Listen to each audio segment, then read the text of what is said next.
Movie की शुरुआत होती है 2048 से। ये वो वक्त था जब ज़मीन पर रहने के लिए कुछ नहीं था और बाकी रिसोर्सेज थोड़े ही बचे थे। उनको हासिल करने के लिए सब देश आपस में लड़ाई कर रहे थे। इस बीच रिक की फैमिली दिखाई जाती है, जिनको एक बढ़िया मैंशन में लाया गया था। यहाँ आकर पूरी फैमिली खुश थी। रिक की फैमिली में उसकी बीवी एबी और उसका बेटा था। उन्हें पता चलता है यहाँ उनकी तरह की 13 फैमिली और हैं जिनको यहाँ लाया गया है। उन पर रिसर्च होगी और उन पर एक्सपेरिमेंट किए जाएंगे। इस काम के लिए यहाँ साइंटिस्ट की पूरी टीम। नेक्स्ट डे हमें इस प्रोजेक्ट का प्रोफेसर हेड दिखाए जाते हैं, जो बताते हैं आने वाले 10 सालों में ज़मीन पर सब खत्म हो जाएगा, कुछ भी बचेगा नहीं और तब इंसान ज़मीन पर नहीं रह सकेंगे। तो हमारे पास सिर्फ एक रास्ता है, वो है टाइटन, जो कि ज़मीन के बाद दूसरा ऐसा ग्रह है जो कि एक बहुत बड़ा चांद है। मगर इस वक्त इंसानों के लिए वहाँ पर रहना मुमकिन नहीं। वहाँ पर मीथेन गैस की बारिश होती है और वहाँ पर हवा में नाइट्रोजन गैस फैली हुई है।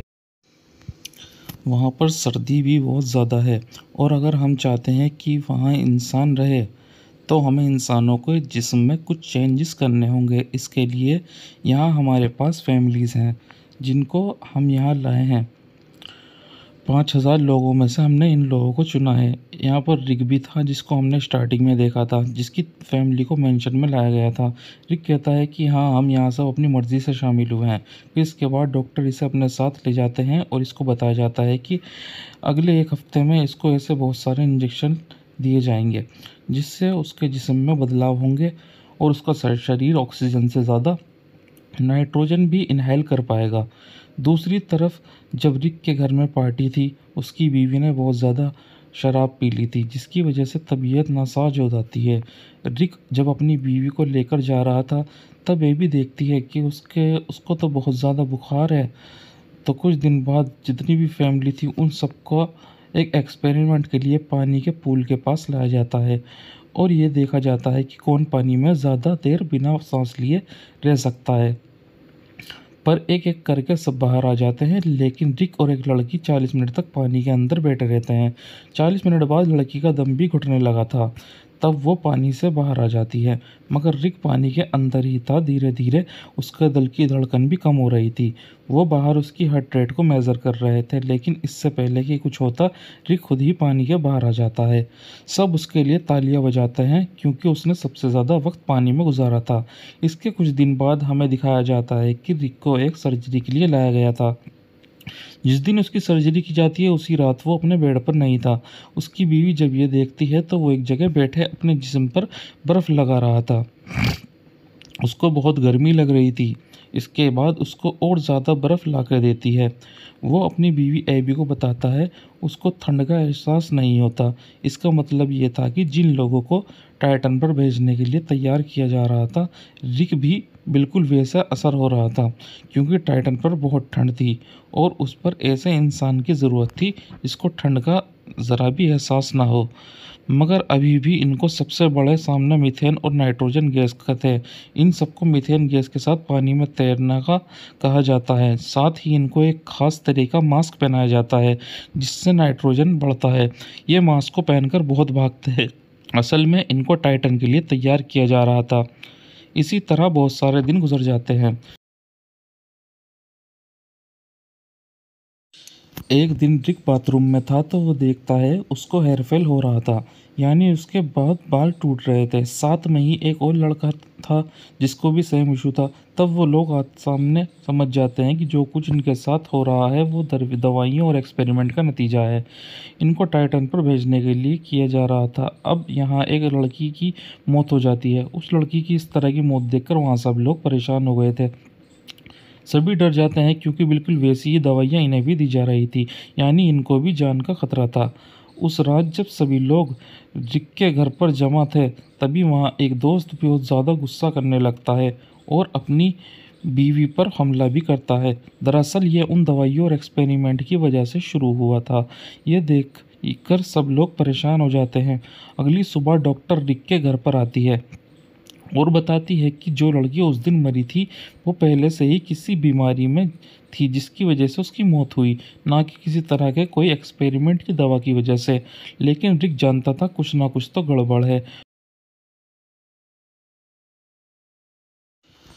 उसी रात रिक को एक उल्टी होती है जिसमें खून आ रहा था। उसकी बीवी ब्लड का एक सैंपल लेती है क्योंकि एबी भी एक डॉक्टर थी।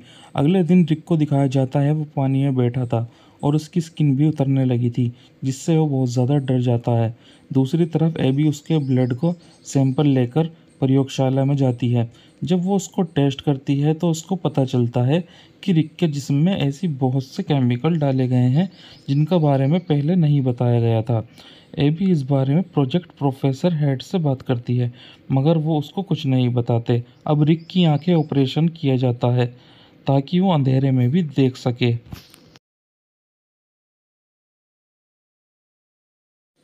रिक जब वापस घर आता है तो उसकी आंखों से खून आने लगा था। उसको दोबारा से हॉस्पिटल लाया जाता है। एबी दोबारा से प्रोफेसर से बात करने की कोशिश करती है, लेकिन वो उसकी किसी बात का जवाब नहीं देते और चले जाते हैं। एबी अब घर आती है तो वो देखती है जो आदमी जिसको गुस्सा आया था वो अब और भी ज़्यादा गुस्से में था। उसने अपनी बीवी को भी मार दिया था, इसीलिए मिलिट्री के लोग उसे लेने आए थे। अब एबी को ये महसूस हो रहा था उससे बहुत सारी बातें छुपाई गई हैं। रिक का कार्ड लेकर उसी जगह पर जाती है जहाँ पर सभी को रखा गया था जिन पर एक्सपेरिमेंट किए जा रहे थे। ये जब वहाँ पर चेक करती है तो इसे इस लड़की का जिसका बताया गया था बीमारी की वजह से मौत हुई है, वो असल में इन्हीं एक्सपेरिमेंट की वजह से हुई है। उधर एबी प्रोफेसर को देखती है जिनकी नासा के लोगों से बात हो रही थी। वो उन पर इल्ज़ाम लगा रहे थे कि इन्होंने इन इंसानों पर ऐसे प्रयोग किए हैं जो कि सरासर गलत हैं। उनको जल्द ही सब कुछ बंद करना होगा। उनको सज़ा भी होने वाली है क्योंकि उनके खिलाफ केस दर्ज हो चुका है। अगले दिन प्रोफेसर रिक के घर जाते हैं और एबी और रिक को ये बताते हैं कि उन्होंने सारे एक्सपेरिमेंट इसीलिए किए थे ताकि वो लोगों को टाइटन पर भेज सकें। वो कहते हैं मैं खुद भी नहीं जानता कि रिज़ल्ट क्या होगा क्योंकि हर इंसान का डीएनए अलग है। मैं नहीं जानता कि इन सब दवा का असर होगा और सबके साथ, लेकिन हाँ, रिक एक ऐसा इंसान है जिसका जिस्म ये सब बर्दाश्त कर सकता है। और रिक, तुम्हारे अंदर अलग तरह से चेंजिंग हो रही है। जब सारे एक्सपेरिमेंट हो जाएंगे तो सबका जिस्म के टाइटन क्रिएचर में बदल जाएगा। उन्हें होमो टाइटन कहा जाएगा, मगर हम नहीं जानते कौन कैसा होगा क्योंकि सबका डीएनए अलग अलग है। ये सब बातें सुनकर रिक और एबी बहुत परेशान हो गए थे। उनको समझ नहीं आता कि वो क्या करें, लेकिन रिक अब बहुत आगे आ गया था। उसकी आंखों की एक और सर्जरी की जाती है जिससे अब वो अंधेरे में भी देख सकता था। अब वो पानी में ही बैठ कर चीज़ों को महसूस कर सकता था। इसके बाद जिन लोगों पर एक्सपेरिमेंट हुए थे वो सब मर जाते हैं, लेकिन रिक और उसके दोस्त बाकी रहते हैं। तब रिक में लैब की बीवी जब उसको देखने आई है तो वो उसको देखकर हैरान हो जाती है क्योंकि रिक अब बिल्कुल बदल चुका था। उसके सर पर अब एक भी बाल नहीं था और ना ही उसके कान थे। रिक जब अपने बेटे और एबी को देखता है तो उन्हें पहचान लेता है, मगर अब उनसे बात नहीं कर सकता था क्योंकि अब उसके जिस्म में चेंजेस हुए थे। अब वो लो फ्रिक्वेंसी यानी बहुत कम आवाज़ में ही बोल सकता था, जो आवाज़ आम इंसान नहीं जान सुन सकते। इसके बाद रिक को घर भेज दिया जाता है।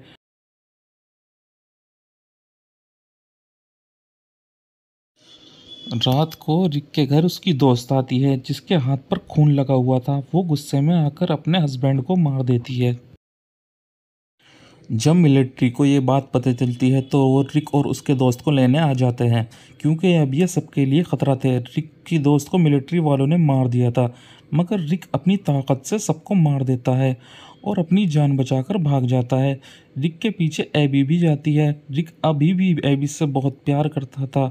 जब वो एबी का हाथ पकड़ता है तो वो एबी का दिमाग पढ़ने लगता है, जो उसकी नई ताकत थी। हाँ, सही समझा, रिक अब किसी का भी दिमाग को पढ़ सकता था। तभी मिलिट्री का हेलीकॉप्टर आता है। उसने खुद को एबी को कहने पर मिलिट्री के हवाले कर दिया था। दोबारा से रिक को लैब में लाया गया था। वहाँ पर प्रोफेसर एबी से कहते हैं हमें रिक को एक इंजेक्शन लगाना होगा जिसके लगाने के बाद रिक अपनी पुरानी ज़िंदगी के बारे में भूल जाएगा और यही रिक के लिए अच्छा है क्योंकि अब हम रिक को टाइटन पर भेजने वाले हैं। जब एबी रिक के पास जाती है तो उसको इंजेक्शन लगा देती है, जबकि रिक उसको मना कर रहा था क्योंकि वो अपनी पुरानी यादों को नहीं भूलना चाहता था। एबी वहाँ से ऐसा करके अपने दोस्त और बेटे को लेकर चली जाती है। इनके जाने के बाद रिक वहाँ सभी सोल्जर्स पर हमला कर देता है और उन्हें मारकर वापस से अपने घर आ गया था। दरअसल एबी ने वो इंजेक्शन रिक को लगाया ही नहीं था ताकि उसकी टाइटन पर ना भेजा जाए।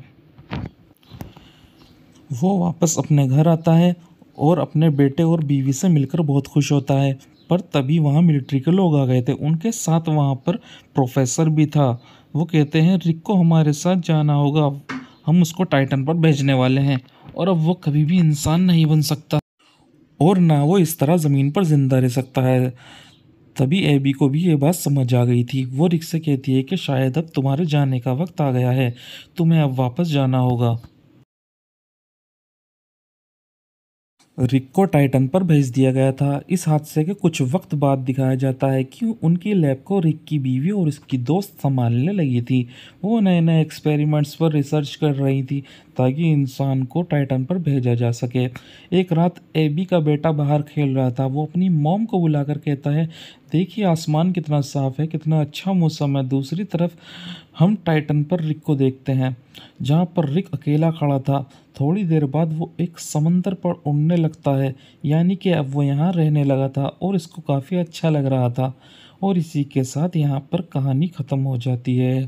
Thank you.